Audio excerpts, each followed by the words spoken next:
press before you have even communicated them to us or received our response. We do not believe it is in anyone's interest to escalate this exchange, and therefore we are not planning at this time to send copies of this letter to the press. I strongly object to the tone and substance of your letter. You have no basis to lecture me, Jeff Boise, or Goldman Sachs and Company about anything. Moreover, your technical maneuvers can only contribute to the negative impression of our industry that many people have. I trust those tactics will cease. Sincerely, John L. Weinberg. After reading the letters from Hugel, Forsman, and Weinberg, Jim Robinson called Cohen and, in no uncertain terms, suggested he didn't care to read any more examples of Shearson's penmanship. Bob Carbonell, chairman of Del Monte, stormed into Johnson's New York office Wednesday morning. El Supremo was as angry as the Pope had ever seen him. "Ross, you won't believe the amateur hour that's going on," he said. Carbonell explained that he had just returned from being questioned by a squad of Dole executives at the Plaza as part of Forsman Little's due diligence.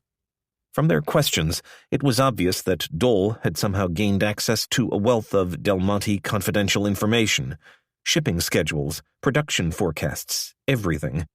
Del Monte's competitive position, Carbonell concluded, had been seriously compromised. Both men realized the slip must have come from the special committee. Its vaunted security procedures hadn't worked, and as a result, Dole had been allowed to snoop into Del Monte's most secret files. For the first time in a month, Johnson lost his temper. He could put up with fighting Kravis or Cohen, those were fair fights. But to suffer a blow from pure laziness, pure incompetence, that was too much. Hugel had flown to Russia the day before, but that didn't stop Johnson.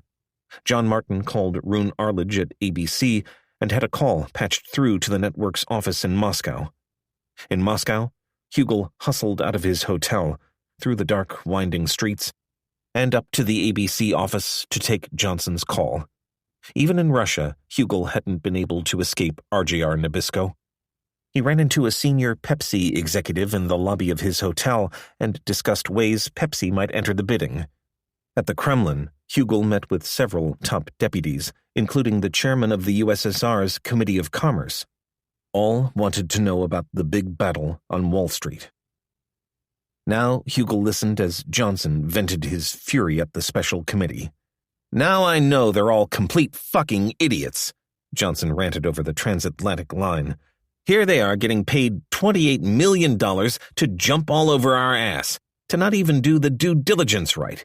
This really, really hurts, Charlie. They don't need all that information to understand whether the goddamn company is right or wrong. You're going so goddamn hard to pump up these people that you're killing the company. It's not fair." Hugel said he would look into it, and later a committee aide apologized to Johnson for what he termed a technical mix-up. There was a postscript to the episode. Several weeks later, Carbonell received a Federal Express package apparently misrouted by a clerk at Dole headquarters. Inside, he found photocopied sheets of Del Monte financial data. To Johnson, it was clear Dole was sending the data to its executives around the world. By then, of course, it was too late to do anything about it. The New York Public Library looms out of Midtown Manhattan's grimy streets south of Grand Central Station like the Parthenon, a stone redoubt 2 full city blocks long, among the best examples of Beaux-Arts architecture in New York. It features an enormous entranceway flanked by a pair of massive stone lions, Patience and Fortitude. Thursday, November 10th, was a special evening for the library, the 8th annual Literary Lions Dinner, a fundraiser that also honored 20 of the literary world's most luminous lights. Between the lions that evening filed the upper crust of New York society, names like Astor and Trump and Bass, as well as the honorees, gifted writers like Art Buchwald, George Higgins, and Richard Reeves.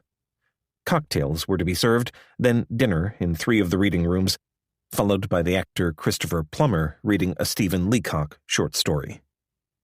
As the moon rose, Guests and honorees gathered in tuxedos and sparkling dresses in the McGraw Rotunda, a long stone hall running the length of the building's third floor. Everyone was there. Nancy and Henry Kissinger strode by. Jacqueline Onassis, looking ravishing in a white-over-black ensemble, was there. John Goodfriend, who served as the library's treasurer, appeared with his wife Susan, who was stunning in a dress of vintage Balenciaga. Goodfriend waved when he saw Kravis walk in with Carolyn Rome at his elbow. Suddenly, a murmur trilled through the room. Cameras flashed, and heads craned to see what the commotion was all about. There, amid the revelry, Kravis was talking with, of all people, Peter Cohen. Smiling for the cameras, the two men strained to make small talk. "This thing's terrible," Kravis said, one eye on the gathering crowd. "You know, it's too bad things didn't work out between us." Cohen said something about keeping their options open. "I don't know what we're going to do," Kravis said. "I honestly don't know." They stood there for a minute, both on their best behavior, frozen in the headlights of New York society. "It's just too bad things came out the way they did, but so be it," Kravis said. "You do what you have to do, we'll do what we have to do." Kravis broke from Cohen and, with Rome on his arm, headed into dinner. On the way, he spied Billy Norwich, society columnist for the New York Daily News. In September, Norwich had been left off the guest list for the Kravis' Metropolitan Museum party, and, in a pique, Norwich had accused the financier of loathing the press in his column. Kravis had had all he could stand of the press, and particularly didn't like Norwich, whom he thought enjoyed taking potshots at his wife. Rome saw the confrontation looming and attempted to steer her husband away. "Come on, Henry," she whispered. "Let's go eat." It was too late. Seeing Norwich, Kravis grew flushed. When the columnist walked up to him, he and Kravis exchanged words. First, Kravis called Norwich an asshole. Then Kravis, raising his voice, said, "I'm going to break both your kneecaps." Several people clearly heard his words and turned their heads. Just at that moment, socialite Brooke Astor walked up. "Have you had a drink?" she asked. "Yes, I have," Kravis said. "I wasn't asking you," said Astor. "I was asking Billy." Astor's intervention, intentional or not, killed the brewing argument. Kravis stepped away and continued into dinner. Dick Beatty, overhearing the conversation, thought Kravis was joking. Not so Norwich's companion, a British writer named Meredith Etherington Smith, who told Women's Wear Daily of the incident. "I was absolutely shocked," she said. "You would expect that kind of behavior at a low-life party, but not at the Literary Lions." Tensions grew, too, within the management group. Recriminations were only to be expected, given its sorry performance to date. The Solomon bankers, the sausages, came to loathe Tom Hill, who made little effort to hide his contempt for his Solomon counterparts. The sausages complained that Hill didn't return their phone calls. He treated Mike Zimmerman, in one banker's words, like live-in help. They found Hill so tailored, so waspy, so condescending, so Tom Hillish. "This asshole Hill, as you call him, has got the #1 merger department on Wall Street," Chas Phillips reminded his colleagues one day. "Need I remind you that his department was substantially smaller than Solly's 4 years ago?" The bankers looked at Phillips as if he were crazed. The sausages were a constant source of consternation for Cohen. "Do you know who all these people are?" he asked Andrea Ferracci one afternoon as his office filled with Solomon people.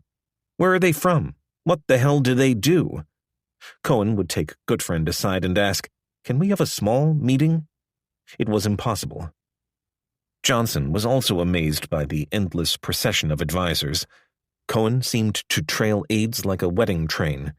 "Geez, Peter," he said at one point, "no wonder you people took a wrong turn at the Red Sea." Goodfriend was growing irritated with Steve Goldstone's handling of the special committee.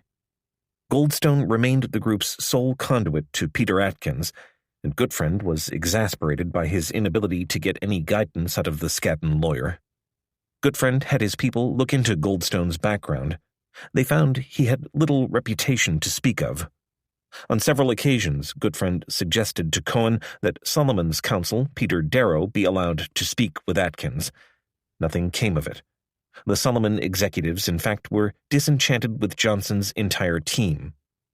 They blamed Johnson for the management agreement fiasco. And as coverage of the Grebe issue mushroomed, some grumbled that Johnson was more trouble than he was worth. For Johnson's 7-man management group, life at 9 West was fast approaching the surreal. Johnson, always a security fanatic, was having the offices swept for bugs daily. He turned down an offer to bug Kravis's office. Meetings were often interrupted by high-pitched pings. John Martin's aide, Bill Liss, had insisted that all top executives wear beepers, as did a dozen or so reporters with whom Liss kept in constant touch. For all the bustle, many of Johnson's aides felt strangely isolated as Shearson and Solomon took over preparations for the following week's bid. When a banker is talking about raising money, he's your employee, Sage would say. When he starts writing the checks, you become his. Sage felt so out of touch, he brought a television set into his office to idle away the hours. Johnson, meanwhile, was growing despondent. Nothing about his great adventure had gone as planned. The Kravis ambush, the failed peace talks, the uproar over the management agreement, the Del Monte imbroglio, his daily pillorying in the press. And more, Shearson was calling the shots. Nothing about this fight was fun. Nothing happens until the sun goes down, Johnson groused. Then in comes all this horseshit food and everybody has dinner and talks and talks. The last place I want to eat is in my office at night. Most of all, it was the bidding level that bothered Johnson. Even if they won, his great Ferrari would be stripped down to the chassis to pay down debt, and he would be handcuffed to the steering wheel for years to come. Johnson's moping became so tiresome that, during one strategy session, an investment banker took Ed Horrigan aside and suggested he give his boss a pep talk. It simply wouldn't do, the banker suggested, for the group's spiritual leader to give up the fight. "We can't walk away from this," Horrigan told Johnson. "I'd rather go back beaten, bloody, and bowed than walk away. If anybody knows how to run this company at a higher level in a way that minimizes the pain, it's you and me. If we have to lose, I want it to be in a pitched battle, not a concession. You gotta win, Ross. You've got too good a reputation to lose." But if Batlin Ed Horrigan was rising to the fight, Johnson was sinking fast. "You don't understand. We don't have to win at all, Ed," he said. "It's poker. You can't put your pride in front of your mind." On Thursday, November 10th, Johnson left New York for the condo in Jupiter, where he looked forward to a quiet weekend. He didn't bother to stop in Atlanta for the grand opening of the new hangar at Charlie Brown Airport. In fact, the gala celebration they had planned was anything but. Hardly any of the invitees showed up. Not city officials, not workers from nearby hangars, not even RJR Nabisco's own top brass, who only wanted to lick their wounds. No one, it seemed, wanted anything to do with Johnson.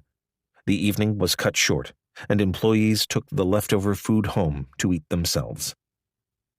That weekend, Johnson took a call from Hugel, who was just back from Moscow. Hugel had seen a copy of a new SEC filing made by RJR Nabisco. There, in the fine print, he learned that Johnson had boosted Andy Sage's compensation to $500,000 a year from $250,000. He had grown angry as he read the filing. Hugel was certain the board had never approved the raise. "The board approved that in July," Johnson said. Hugel checked the notes of the July meeting and didn't find anything. He called Johnson again. This time, Johnson explained that the raise had been approved in September, retroactive to the July meeting. Charlie Hugel didn't believe him. It was the second time in a week he thought he had caught Ross Johnson in a lie. "I'm gonna make you rich, Johnny." Johnson's words still echoed, unreal yet undying, in John Grinnis's mind. The path he had chosen since his fateful meeting with Johnson was radical, but, as he saw it, unavoidable. It was a matter of either being loyal to his people at Nabisco or to the man who would set them adrift. "I'm going to make you rich indeed." How could Johnson do this, Grinnis wondered, and think that money would make it all better? It wasn't money that made John Grinnis tick. It was making Nabisco a well-oiled machine. Now Johnson wanted to take his machine and sell it for spare parts. First, he had been numb. The numbness gave way to anger.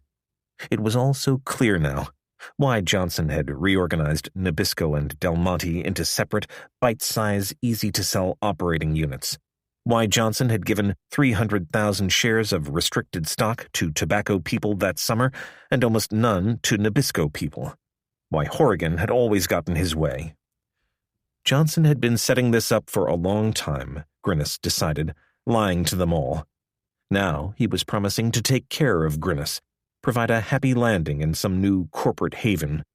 He would never believe Johnson again. Grinnis hated the very idea of this LBO, yet he hated equally the fact that he hadn't been invited to join the management group. It was a bitter tangle of emotions. Finally, as was always the case with John Grinnis, hot anger gave way to cold reason. No use getting mad. He would get even. He had flown back to Nabisco's New Jersey headquarters the day the LBO was announced. Within days, he slipped a confidential planning document into an envelope and mailed it to Charlie Hugel, marking it confidential and urgent. It was the first part of a plan that may, Grinnis thought, just be a fantasy. He was almost certain Johnson would get the company. Johnson knew the kinds of things no competitor could find out. He had the board in his pocket. But if a top-secret tidbit helped the directors see Johnson's true colors, Grinnis would see they got it. If another bidder gave Nabisco a better shake than Johnson, he would aid and abet the enemy. He summoned Nabisco's chief financial officer, Larry Kleinberg, into his office. They were going to dissect Nabisco and reinvent it in revved-up form, he told him. They would dress it up for the big party, showing how money could be saved and cash flow spurred. If other bidders saw Nabisco's true potential, they might up the ante and beat Johnson. And if they won, they might keep Nabisco. It was a long shot, Grinnis said, but it was their only chance of saving the company. "This is a survival game," Grinnis told Kleinberg. "Let's play it to the best of our ability."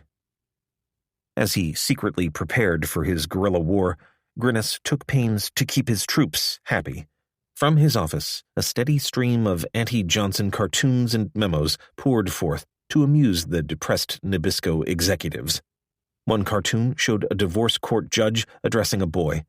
"Junior, would you prefer to live with a smoking or non-smoking parent?" Grinnis's accompanying line, "Who knows? We might just be better off with a non-smoking parent." When Kravis appeared on the scene, Grinnis had begun his campaign in earnest. Introduced to the special committee's bankers at Dillon and Lazard, he had kept them amused with RJR Nabisco factoids. "Guess how many members of Team RJR Nabisco there are?" Grinnis asked. The guesses came in. 8, 10, maybe a dozen. "How about 29, Grinnis said. "How about a cost of $7 to $10 million a year?" He titillated them with the famous, Jack Nicklaus and his $1 million deal, and amazed them with the obscure. Who was Vijay Amritraj, and why was he on Team RJR Nabisco? Grinnis regaled them with tales of the villa in Castle Pines, the compound in Palm Springs, the apartments in New York. There was method to Grinnis's madness. The more waste the board bankers could see cutting, the higher the fair price they would demand. Finally, after 3 weeks of teasing the bankers with tidbits, Grinnis was ready to make his move. He took his idea to Josh Gottbaum of Lazard, who immediately grasped its significance. "We'll tell these things only to the special committee," Grinnis said. "It can't go to management, to Ross. Some of what we have to say could cost us our jobs." Gottbaum had guaranteed Grinnis that word of their plan wouldn't get back to Johnson. Grinnis was scheduled to address the special committee at Skadden Arps on Monday, November 14th. By coincidence, so was Johnson, who had been called in to answer questions as part of the board's due diligence. That morning, Grinnis stopped by 9 West on his way to the board meeting. "Johnny," Johnson boomed when he spied Grinnis, "come on in with us. We're working on our strategy to handle the special committee." Terrified, Grinnis followed Johnson into the fishbowl conference room where Steve Goldstone and the management group sat around the large round table in the midst of a spirited discussion. It was to be Johnson's first meeting with the board in nearly a month, and everyone had an idea how they should handle it. Horrigan, as usual, urged a combative approach. Don't give the bastards an iota of new information. Johnson vacillated between cool and courteous. Grinnis sat frozen in fear he would be found out. When it came time to go to Skadden, Johnson discovered that no provisions had been made for transportation. He turned to Grinnis, who commandeered a Nabisco limo. They rode to Skadden together. Once there, they sat in a small holding room. When Hugel arrived to escort Johnson into the board, Grinnis stood, anxious and confused. For all the courage he had mustered, there was no way he was addressing the board in Johnson's presence. Hugel fixed him with a puzzled look. "John, you're not part of the group, are you?" No," Grinnis said. "Well, you wait then," Hugel said. Relieved, Grinnis returned to his seat. "There's a rat-fink in this room," Hugel said, striding around the conference room and staring at people accusingly. "There's a rat-fink, and I'm going to find out who it is." As they prepared for Johnson's appearance that morning, the board members were clearly testy. It was day 27 of the LBO crisis, and they all felt as if they were hostages to it. Hugel's ire was directed at press leaks, which had continued nonstop since the committee's first meeting 3 weeks before. Felix Roeden of Lazard urged Hugel to calm down. The leaks could be coming from anywhere, he suggested, and witch hunts would only exacerbate the tension they all felt. Privately, several directors thought Hugel more than a little hypocritical. They all knew Johnson was talking regularly with Hugel, an advantage other bidders didn't have, and that could leave the committee exposed to lawsuits. Twice, board advisors had tried to bring the subject up with him, but had gotten nowhere. Hugel had also gotten his wrist slapped for a series of newspaper interviews in which he suggested, among other things, that the board would look favorably on the bid that contained the most cash as opposed to junk bonds and other securities.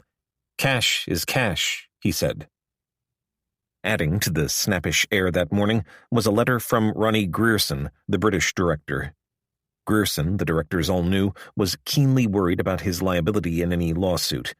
Patched into board meetings via speakerphone from London, he was forever slowing meetings with questions the others thought nitpicking. Hugel had been forced to cut him off several times. Other directors, however, shared Grierson's concern.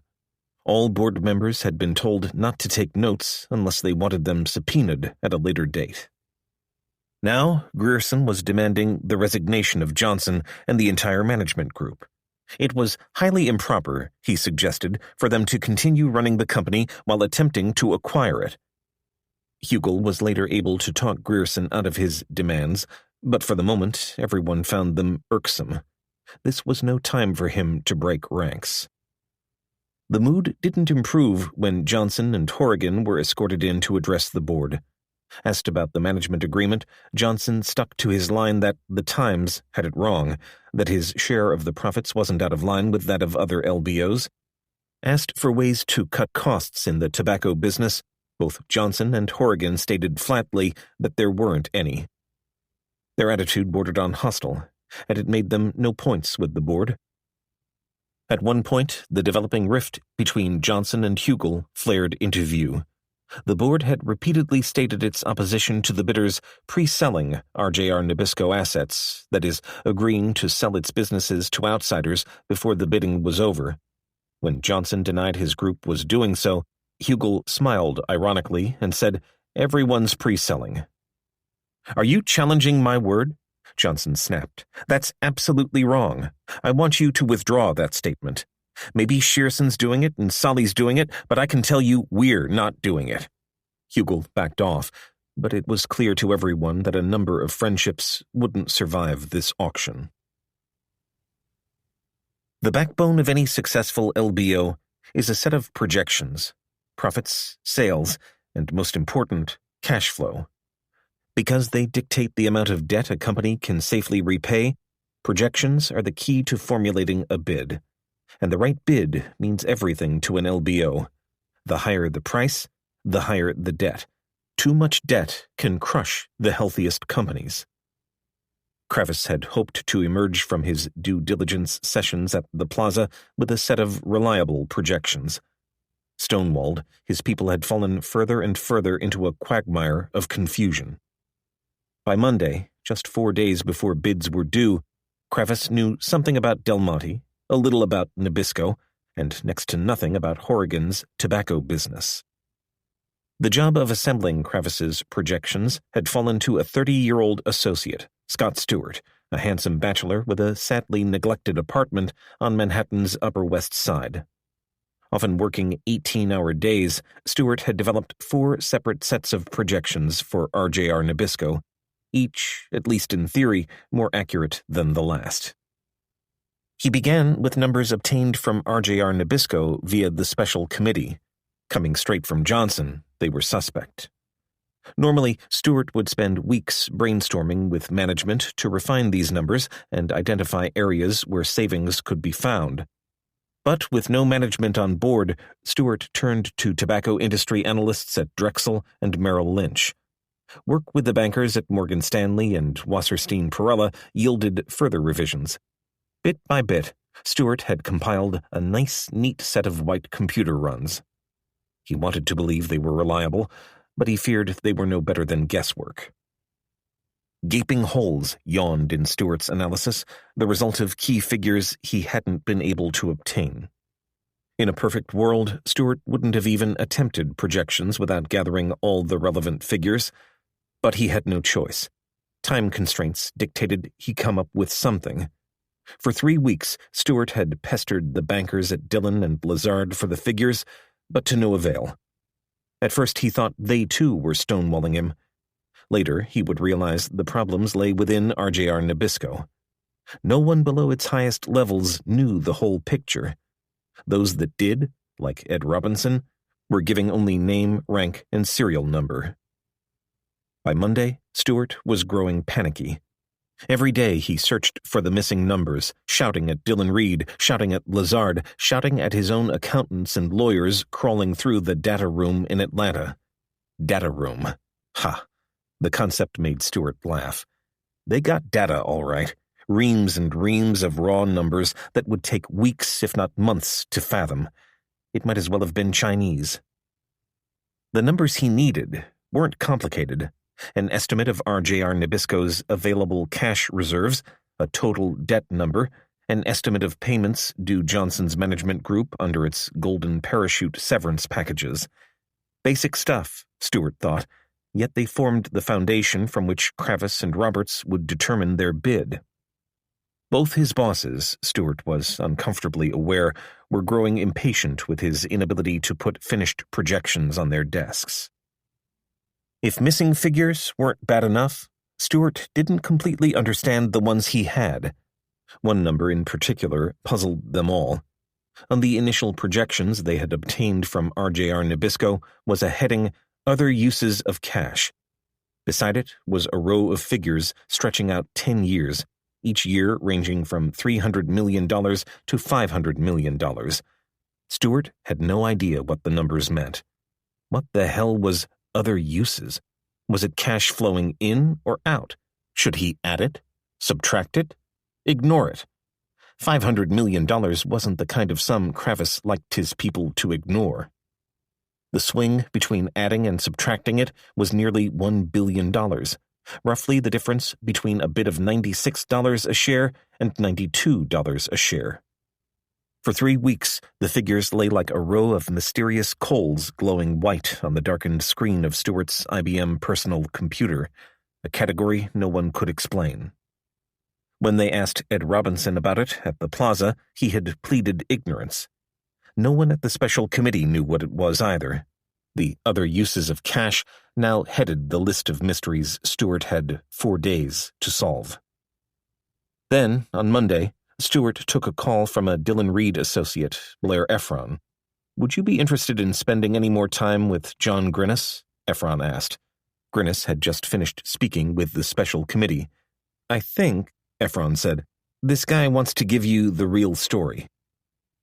Stewart took the offer to Paul Rather. "Sure, why not?" Rather replied. "They were the only guys who were helpful the first time around." A meeting was arranged that afternoon at a midtown hotel, the Carlton House. Rather led Stewart and another associate into the meeting room, where they took seats at a round table. Grinnis was already there, Larry Kleinberg in tow. "Before we start," Grinnis began, "I've got a few things I'd like to ask you." "Fire away," Rather said. "Are you guys still having conversations with the management group?" "No." "With Ross Johnson?" "No." "Do you have any plans to have any more conversations?" "Not as far as I know." "Good," Grinnis said. The coast was clear. "I've got a few things I'd like to tell you." The 2.5-hour speech John Grinnis embarked on was among the most startling Rather had heard in a decade of LBO work. In one fell swoop, Grinnis laid bare Nabisco operating secrets and strategies, its vulnerabilities and follies. "Look," he said, "nobody's ever asked us how we'd run this business for cash. Let me tell you, there are a whole lot of things that can be done." Nabisco, Grinnis stated confidently, could increase its operating income 40% in a single year if necessary. Profit margins could be taken to 15% from 11%. Cash flow, he said, could be taken to $1.1 billion a year from $816 million. "Come on," Rather said in disbelief. "No, you don't understand," Grinnis replied. "Our charter is to run this company on a steady basis. There was really no good reason for the earnings in this group to go up 15 or 20%. In fact, I'd get in trouble if they did. 12% is about what I'm supposed to give every quarter. The biggest problem I'll have next quarter is disposing of all the additional cash these businesses generate. The earnings are going to be too big. Christ, I've got to spend money to keep them down." It was all done, Grinnis explained, because Wall Street craved predictability. Rather was dumbfounded. "What are you going to spend it on? Product promotion? Marketing? Is that money well spent?" Grinnis chuckled. "No, not really." He mentioned Johnson's $4 billion plan to modernize Nabisco's bakeries. "Technology for technology's sake," Grinnis scoffed, an outlet for the tobacco cash Johnson didn't know what to do with. "You don't need to spend all this money," he emphasized. "You're just spending it for nothing." Grinnis trotted out Johnson's sacred cows and slaughtered them one by one. Team Nabisco, a waste. The golf tournaments, a travesty. Should I spend $10 million each year on the Dinah Shore? Does that sell crackers? No, but it's forced on me by corporate. It's built into my overhead. Rather's head was spinning as he left the meeting. This was the break they had been waiting for. "You guys better believe those numbers," he told Grinnis as they left, "because you may have to deliver them." The implication was clear. If Kravis won, Nabisco would be managed, not sold. Grinnis left the meeting on cloud 9. Rather hustled back and reported the meeting to Kravis. "I assume we're not being set up?" Kravis said. It crossed his mind that Grinnis might be a Johnson plant. "No, I think the guy's real," Rather said. Kravis thought about what type of man Grinnis must be. Traitor or hero? "I gotta give this guy a lot of credit," he said. "This is the first chink in their armor." It was the first piece of good news the pair had heard in nearly 2 weeks. Rather wasted no time plugging Grinnis's assumptions into their buyout models. By the next day, their impact was clear. If everything Grinnis said was true, Kohlberg Kravis could boost its bid from the low 90s to nearly $100 a share. On Tuesday, Johnson flew to Washington for a meeting with the president. Actually, he was one of several executives scheduled to see Ronald Reagan that day, all members of the commission commemorating the bicentennial of the U.S. Constitution. Johnson was vice chairman. Ushered into the office after lunch, he shook Reagan's hand. "Ross," the president said, "I can't help but notice you seem to be getting some publicity lately." Johnson smiled. For once, he didn't have a ready quip. After posing for pictures, his group met with Kenneth Duberstein, the president's chief of staff, and Colin Powell, the national security advisor. Both men asked about the buyout. Johnson told some jokes about the ways of Wall Street. But even schmoozing with the president failed to lift Johnson from his growing pessimism. Later, leaving for the plane to New York, he turned to Dwayne Andreas, chairman of Archer Daniels Midland and chairman of the committee. Andreas was a friend. Johnson said he wished they saw each other more often. "Well, Dwayne," he said, "I might have a lot more free time in a couple of weeks." The computer runs on Ted Forsman's desk told the grim story. At $85 a share, Forsman was comfortable bidding for RJR Nabisco. The deal could be financed the Forsman-Little way, with cash and no junk bonds. At 90, it was still doable, though the returns to his investors fell sharply. Institutions put their money with Forsman-Little to get the 35% minimum return it promised. To pay much above 90, Forsman could see, he could give investors no more than 20%. Hell, he joked, T-bills paid 11%. It was mortifying. There was only one way to boost the returns enough to justify a bid. North of 90, Forsman could see they could bid with the aid of a Goldman Sachs bridge loan, which would be refinanced through the sale of junk bonds. Forsman cringed at the thought, but Jeff Boise was pushing the idea hard. All week, Forsman, at Boise's behest, had suffered a crash course in junk bonds. Half the time he couldn't understand what the young Goldman bankers were telling him. "I'm speaking English, and it's like they're speaking Turkish," he complained. But Forsman understood enough to realize the risks such a loan entailed. For each quarter Goldman couldn't sell the bonds to refinance the loan's interest rate rose and rose. If everything went well, Forsman could repay the loan through RJR Nabisco's cash flow.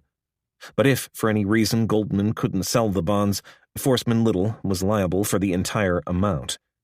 In effect, Forsman was forced to bet the entire deal on whether Goldman could unload the bonds, a risky wager given the firm's spotty track record.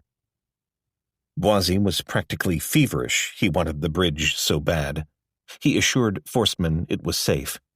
There was no more than a 1 in 1,000 chance that Goldman couldn't sell the bonds. "Sure," Forsman said, "so write that in there," meaning in the contract. "No, Teddy," Boise explained. "We have to have the right to get out of this thing in the event of an emergency." It was the worst part of a process with which Forsman had become increasingly uncomfortable. Discussing tobacco left him feeling slimy. Debating future demand in the teen market made him feel like a drug pusher. At least the bank talks were going well. Sunday afternoon, Forsman had stood before a packed auditorium at Manufacturers Hanover in his blue jeans and exhorted a crowd of gray-suited bankers to put forward the $10 billion or more he would need.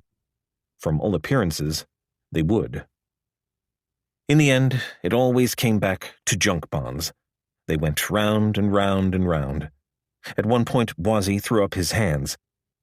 "What are you, a priest?" he asked Forsman. "Have you got some kind of religious conviction about this stuff?" Forsman tried to explain. "Jeff, there's no place to go. I'm a fighter, but I just can't do this stuff." He pulled a copy of the article he had written for the Wall Street Journal and shook it at Boise. "I really believe this stuff, you know." They were in the thick of debate Tuesday afternoon when Brian Little took Forsman aside. "I think you and Nicky and I ought to talk." The two men collared the younger Forsman and retreated to Little's office. The three partners knew their position was bleak. The returns simply weren't adequate unless they used junk bonds. None of them wanted to do that. But the simple truth was that, even if they had, they couldn't. Forstmann's anti-junk diatribes had painted them into a corner. To go with a junk bond-financed bridge loan at this point would invite public ridicule. The reality is, it can't be done without junk, Little said. Their mood was somber. I guess we should just end this, Ted Forstmann said. He broke the news to Boise and his three corporate partners. After the initial furor subsided, he wrote out a long press release citing in detail Forstmann Little's reasons for backing out of the deal. It amounted to an attack on the auction process and on junk bonds. He planned to issue it the following morning. That evening, he called Peter Atkins and read it to him. Atkins immediately realized he couldn't let Forstmann issue the release. It sent the wrong message to junk bond buyers and to a banking industry already jittery about LBO debt and the possibility of anti-LBO legislation. With just 3 days until the bidding deadline, this was no time to scare the banks. Forstmann could bow out, but Atkins simply couldn't allow his departure to hinder the remaining two bidders. Forstmann stuck to his guns, insisting that he had to let the world know he was bowing out on principle. Frustrated, Atkins pulled Hugel from a combustion engineering board meeting at the Intercontinental Hotel. We have to get them to change this press release, the lawyer said. It looks really bad. Hugel felt he had bent the rules to allow Forstmann into the bidding in the first place, and, like Atkins, was embarrassed to find him withdrawing. Our horse was dying, Hugel would say later. And, Atkins added, it was dying in public. Now, Hugel himself locked horns with Forstmann. For hours they argued about the release. I have to put it out, Forstmann kept insisting. Forstmann Little had a reputation to protect, he repeated. Hugel laid down the gauntlet. If Forstmann wouldn't bend to persuasion, maybe blackmail would work. What if I put out my own press release? Hugel suggested. What do you mean? What would it say? It'll say you acted in a hostile and unethical way. You wouldn't do that. Try me, Hugel said. I guarantee it'll be in the newspapers the next day. The next morning, Forstmann Little and Company issued a terse, one-sentence press release, bowing out of the bidding for RJR Nabisco with nary a peep of explanation. Chapter 14. On Monday morning, in an upstairs conference room at Skadden Arps, Peter Atkins was steering the special committee through its paces. Around him, the auction framework Atkins had erected was humming smoothly. The three investor groups, Forstmann Little wouldn't drop out till the next day, were moving swiftly toward the Friday deadline, and Atkins was confident their bids would satisfy both the board as well as its increasingly restive shareholders. Confidentiality agreements were in place. Due diligence was marching forward. Everything seemed under control, just the way Atkins liked it, when a letter was carried into the meeting and placed in front of him. He scanned the document impassively. He could see the proposal was desperate, almost certainly too little, too late. Vague and ephemeral were words that leapt to his mind. Atkins had hoped to avoid something like this. The 5-page letter beneath the first Boston letterhead was a monkey wrench aimed squarely at the gears of his machine. With any luck, Atkins thought, it could be brushed aside. He had no way of knowing, of course, how difficult that would prove. Setting the letter down, Atkins faced the assembled directors. There's something else we have to deal with here, he announced. As the shotgun marriages of America's largest companies spurred Wall Street's growth through the 1980s, one Wall Street firm initiated more major takeovers and created more tactical innovations than any other. First Boston, founded in 1934 and until the late 1970s a sleepy second-tier underwriter, rocketed to the fore of major investment banks thanks largely to the brains and chutzpah of Bruce Wasserstein and Joe Perella. From a warren of cluttered offices inside First Boston's glass-sheathed Park Avenue headquarters, Wasserstein, paunchy, disheveled, shirt-tails flying, and the tall, erudite Perella became the takeover era's first superstars. In virtually every major takeover battle of the 1980s, at Getty, DuPont, Gulf, their footprints could be found. The two men helped transform investment banking from a sleepy gentleman's trade by introducing the hustling, cutthroat ethic flourishing on Wall Street today. On a chilly Groundhog Day in 1988, after months of clandestine maneuvering, Wasserstein and Perella strode into First Boston's executive offices and, reading from notes prepared by their lawyers, announced their resignations. As the pair walked out that morning, they left Wall Street's largest and best-known merger department in disarray. More than 20 top First Boston dealmakers, the cream of Wasserstein's hand-picked crop, soon flocked to join the pair's new startup firm, Wasserstein Perella and Company. Many of First Boston's best clients followed suit. When Henry Kravis launched his unprecedented tender offer for RJR Nabisco, Bruce Wasserstein was seated firmly at his right hand. By then, every major Wall Street investment bank and a host of minor ones were noisily feeding at the trough of RJR Nabisco. Every firm, that is, except First Boston. Without Wasserstein, First Boston seemed destined to sink into obscurity. King Arthur had left Camelot, it appeared, and the Round Table was no more. It sure seemed like a lousy time for a joust. As Atkins handed out copies of the curious letter to board members, the man responsible for his discomfort sat anxiously 5 blocks away. At 38, James Maher was in the 8th month of the most torturous period of his life. As co-head of First Boston's investment banking and merger departments, it had fallen to Maher, pronounced Maher, to pick up the pieces after Wasserstein's departure. Small wonder competitors likened Maher to the captain of the Titanic, but the scramble to save First Boston was more than business to Maher. Besides being his bosses for a decade, Wasserstein and Perella had been Maher's best friends. Their parting left him angry and confused. The intense competition that instantly sprang up between their two firms only added insult to Maher's injury. Survival now meant daily skirmishes with men who had been his confidants for 10 years. Beating their former superiors became the rallying cry of First Boston's remaining deal-makers. Now, 8 months after their resignations, Maher was desperate.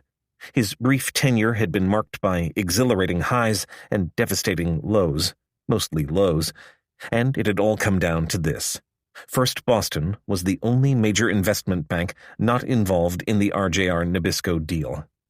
It was worse than humiliating.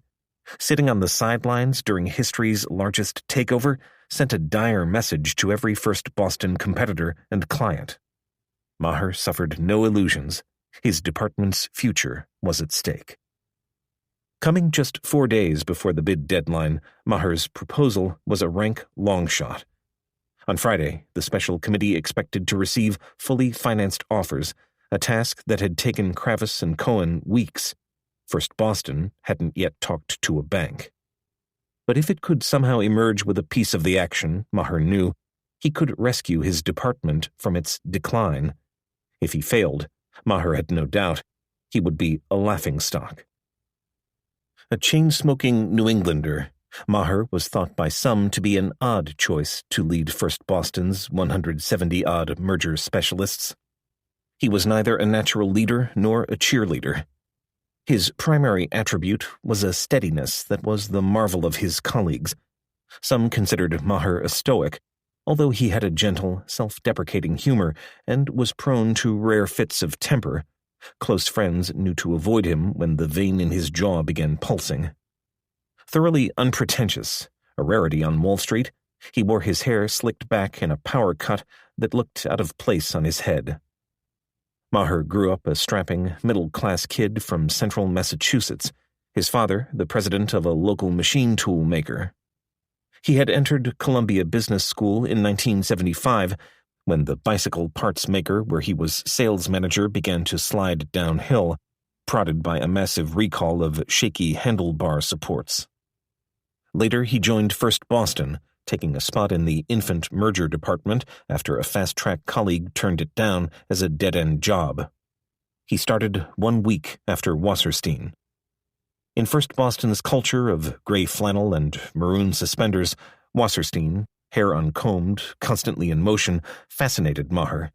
"I didn't know who this character was. I thought he was from another planet," Maher would recall. "Bruce was just this rumpled mess." As their fame grew, Wasserstein turned to Maher so often for advice on personnel and conflict of interest questions, he took to calling him Mr. Judgment. For his part, Maher was one of the few at First Boston who could get away with shouting at Wasserstein. Colleagues remember Maher stopping out of Wasserstein's office from time to time, shouting, "You asshole!" at the top of his lungs. No one could make Jim Maher madder than Bruce Wasserstein. For all Maher's level-headedness, Wasserstein never considered him a top-notch deal-maker. To Wasserstein, Maher's takeover tactics lacked decisiveness. Time was everything in big takeovers, yet he felt Maher hashed over strategies for hours, even days, before moving. So indecisive did Maher seem at times that, behind his back, Wasserstein and the others called him Hamlet. It was inevitable that Wasserstein and Perella's success would lead the pair into conflict with First Boston's management. First Boston was headed by Peter Buchanan, a no-nonsense former trader who drove a station wagon and had lived in the same New Jersey house for 20 years. Many felt Buchanan had a hard time understanding Wasserstein and Perella's fast-track world of Porsches and mansions in the Hamptons. By the summer of 1987, Wasserstein believed with some justification that he and Perella were First Boston's most important assets. When Wasserstein pushed for First Boston to channel its efforts away from trading and into his merchant banking domain, he ignited a powder keg. After an initial blow-up with Buchanan and other senior managers, Wasserstein and Perella were, by fall of 1987, mulling the possibility of leaving. It was assumed their inner circle would follow. With Perella pushing the idea and Wasserstein astride the fence, Maher became the leading voice against their departure. All winter, he argued that Wasserstein owed it to himself and to the investment bankers he had recruited to stay the course. Privately, he feared Wasserstein wouldn't take the time to properly administer a new firm. Maher also suspected that other members of the group who didn't have First Boston's best interests in mind, Tom Hill and Eric Gleacher, were encouraging Wasserstein to make the break. A weakened First Boston, Maher knew, presented tremendous opportunities for its competitors. For Wasserstein, the final straw came in January 1988, when Buchanan, revealing the results of a lengthy policy review, declared there would be no shift in the firm's direction. Disgusted, he and Perella made up their minds to leave. For Maher, the end came at a Japanese restaurant. Wasserstein and his closest advisors sat for hours debating the pros and cons of setting up their own firm when it happened. Wasserstein drew a line in the sand. "We've got to make a decision," he said. "Who's in?" One by one, Perella, a bearded deal-maker named Bill Lambert, and the circle's fifth member, Chuck Ward, threw in their lots with Wasserstein and the new firm. Maher didn't pause. "I'm out." He hoped his resistance would dampen Wasserstein's enthusiasm for the idea. It didn't. "Well," Wasserstein said, after more discussion, "we're going off to get a drink and talk about this." Nobody said anything, but it was clear Maher wasn't invited. "Well," Maher said, "keep me informed." "Well," Wasserstein responded, "you're out of it." The words stung like a slap. It was as if 11 years of friendship had been forgotten. It was exactly the kind of thing Maher had come to expect from Wasserstein, a painful example of why he wouldn't follow the two stars into a small firm. Maher would stew over the remark for months to come. A typical Bruceian move, he would term it later. Chuck Ward had tried one last argument to persuade Maher. "You gotta come with us," he had argued, only half in jest. "You're the only one around here who can control Bruce." When Wasserstein and Perella handed in their resignations that February morning, Maher sat in his 43rd floor office, cleaning out his desk. If Maher wouldn't start anew with his friends, neither did he have any interest in picking up the pieces they left behind. First Boston's merger effort was Wasserstein and Perella. It was nothing before they arrived. And when they left, Maher feared it would be nothing again.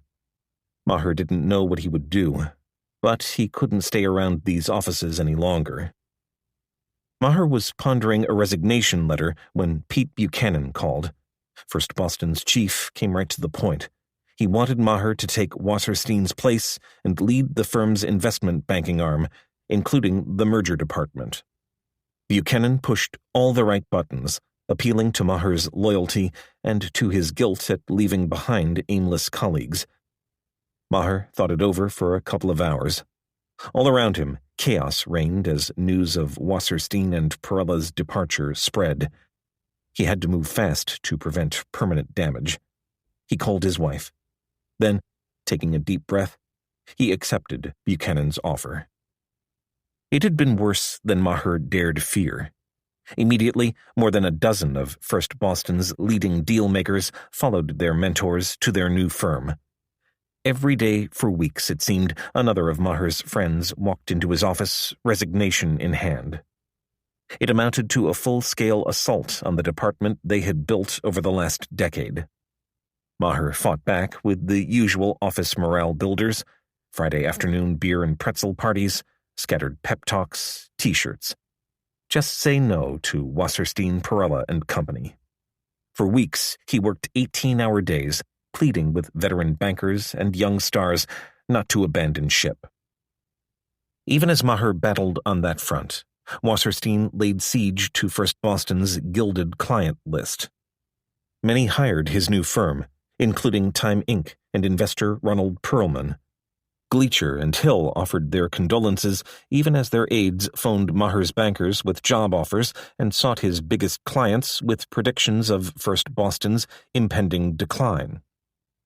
It was inevitable that the turmoil at First Boston would take its toll on the firm's performance in a hectic merger season.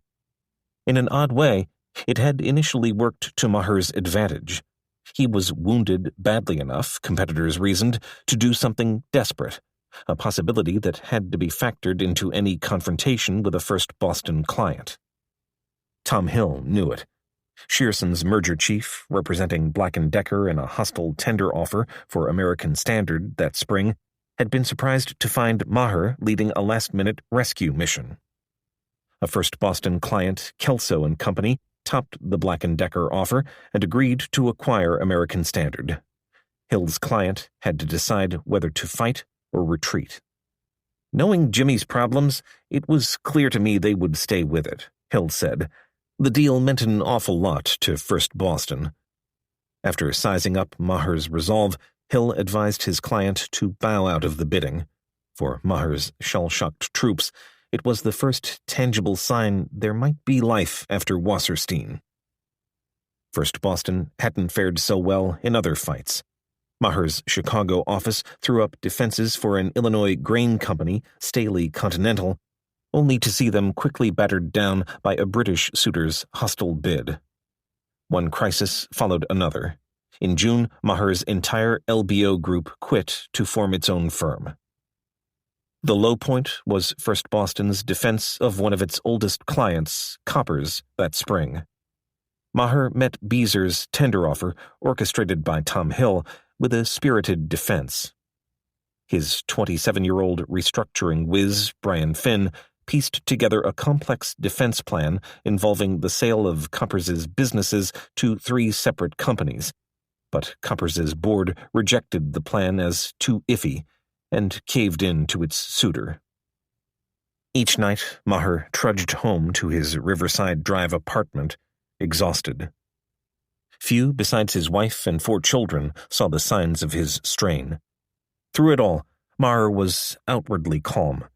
He remained the department's most sought-after father confessor, the pier where everybody's boat wanted to tie up, as one friend put it.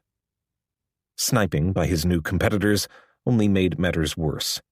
Commenting on First Boston's string of takeover losses, an anonymous Wasserstein aide told the Wall Street Journal that summer, "When we were there, you'd never see things like that.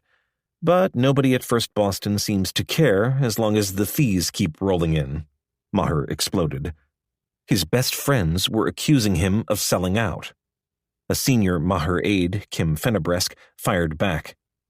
Wasserstein Perella and Company, although a fine firm, is basically a one-product firm, he told Investment Dealers Digest, suggesting that its 30 bankers worked to create the impression that Bruce is really working on all clients' deals. Fennebresk knew the term fine firm would rankle the Wasserstein contingent. In investment banking, he explained, that's like saying she doesn't sweat much for a fat girl. For his comments, First Boston colleagues pounded Fennebresk on the back as if he had made a last-minute touchdown. The response to Fennebresk's remarks was immediate. Maher fielded a call from irate Wasserstein aide Chuck Ward. "Can't you control your own people?" Ward demanded. And so it went. At one point, a bogus memo to First Boston's junior bankers, purportedly from Wasserstein Perella's ward, circulated at First Boston. Laced with sarcasm, its clear intent was to persuade First Boston bankers not to defect to the new firm. "There are lots of important bags to carry over here and not many bag carriers to go around," the memo said, adding that applicants were advised to bring along mouthwash, knee pads, and Vaseline. "If you need to ask why," it continued, "you haven't figured out how things work around here." By fall, while First Boston could point to continued lofty rankings among Wall Street merger advisors, morale was sinking.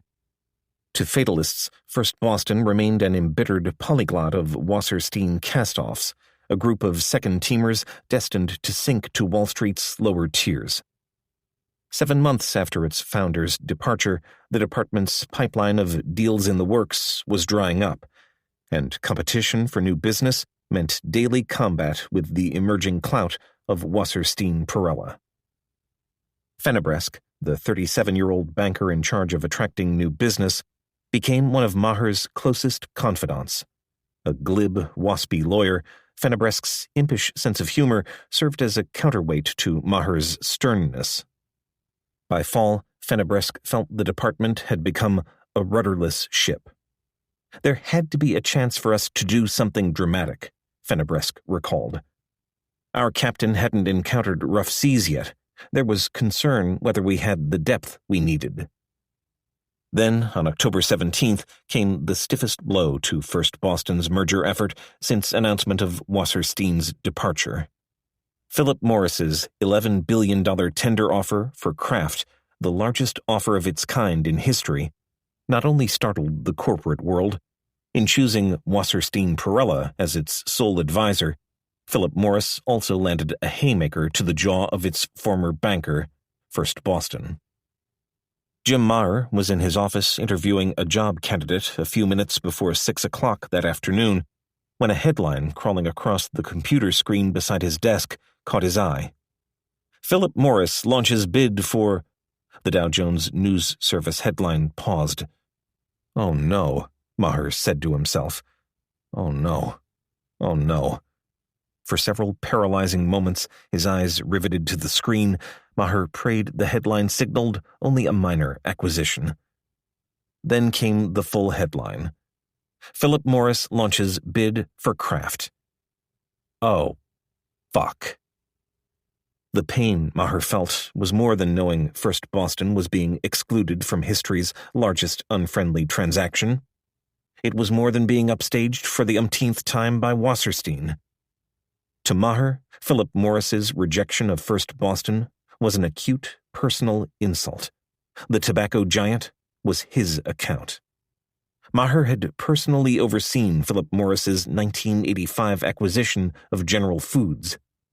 As it sunk in that Wasserstein had snatched one of his largest clients, Maher knew he had only himself to blame.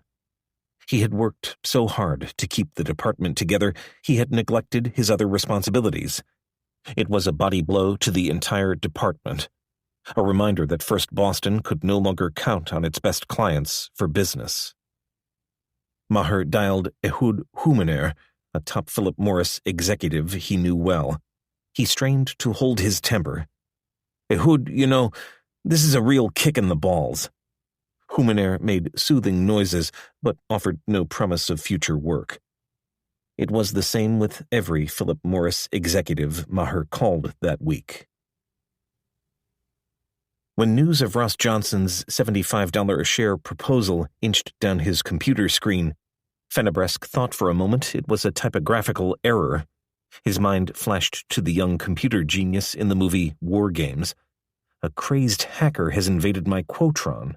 This can't be real." Maher immediately convened a meeting to draw up an attack plan. Like every other investment bank on Wall Street, First Boston aimed to get a piece of the action, most likely by representing the special committee or a buyer for a major product line.